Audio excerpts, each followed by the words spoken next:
Assalamualaikum warahmatullahi wabarakatuh. Kami dari kelompok 3 yang beranggotakan saya Dewi Novitasari, Mariana, Rajadiantri Utami, Wulansari Papalia, Tita, dan Novia Dewianti. Di sini kami akan membahas tentang klasifikasi jaringan berdasarkan area transmisi dan koneksi. Materi yang pertama yaitu PAN atau Personal Area Network. Ini merupakan jaringan komputer yang transmisi datanya antara perangkat pribadi saja seperti tablet, komputer, handphone, konsol game, dan lain sebagainya. PAN ini juga bisa digunakan untuk mengkomunikasikan antara perangkat komputer pribadi dalam artian yaitu komunikasi secara interpersonal. Jenis jaringan komputer ini juga sering kita lakukan tanpa kita sadari, yaitu seperti saat kita ingin menghubungkan gadget pribadi kita ke jaringan internet. Dan biasanya, jenis jaringan ini dilakukan dengan bantuan USB atau Bluetooth untuk menghubungkan antar perangkatnya.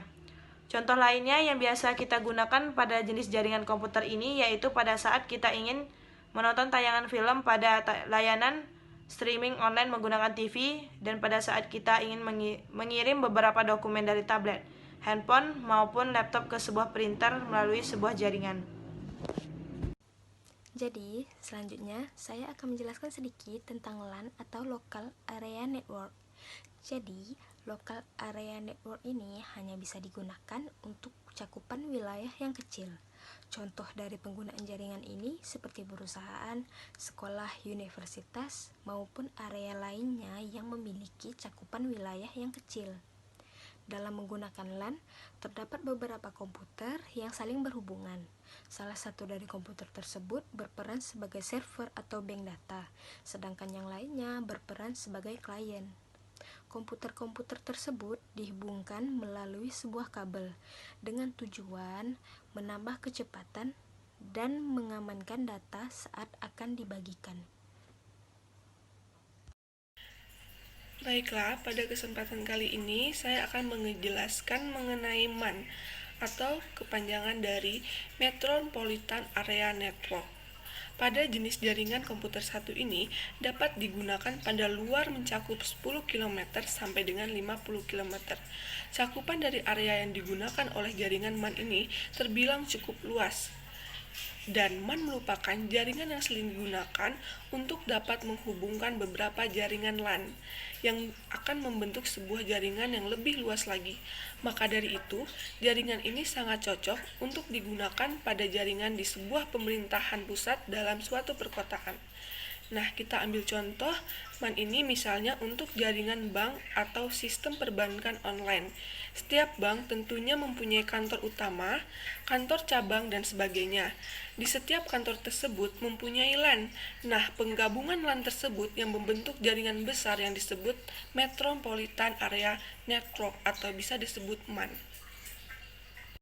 Oke, kita akan membahas jaringan terakhir yaitu jaringan WAN, yang mana WAN ini ada singkatan dari Wide Area Network. Nah, dari namanya saja WAN, Wide Area Network, jaringan ini itu wilayah dan jarak yang bisa dia cakup itu sangat luas, yang mana bisa mencakup sebuah negara maupun dunia.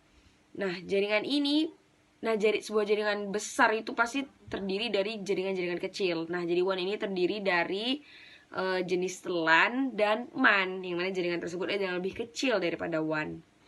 Kemudian jaringan ini itu butuh satu router saja, jadi di router ini bisa menghubungkan semua komputer ke dalam jaringan. Nah, jaringan WAN ini juga biasa dibangun oleh perusahaan penyedia jaringan internet. Kan jaringannya jaringan yang paling besar jaringan internet. Jadi dia butuh satu router saja supaya bisa menghubungkan semua komputer ke jaringan internet ini.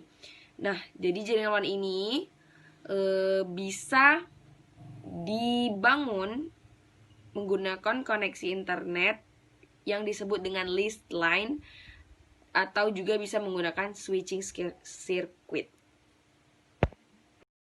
Selanjutnya saya akan menjelaskan tentang jaringan komputer berdasarkan koneksi. Yang pertama, jaringan broadcast, di mana jaringan ini memiliki saluran komunikasi tunggal yang dipakai bersama-sama oleh semua mesin yang ada pada jaringan. Pesan-pesan berukuran kecil disebut sebagai paket yang dikirim oleh suatu mesin akan diterima oleh mesin-mesin lainnya. Flight alamat pada sebuah paket berisi keterangan tentang kepada siapa paket tersebut ditujukan. Saat penerima paket atau mesin akan mencetak flight alamat bila paket tersebut ditujukan untuk dirinya, maka mesin akan memproses paket itu. Bila paket ditujukan untuk mesin lain, mesin tersebut akan mengalaminya.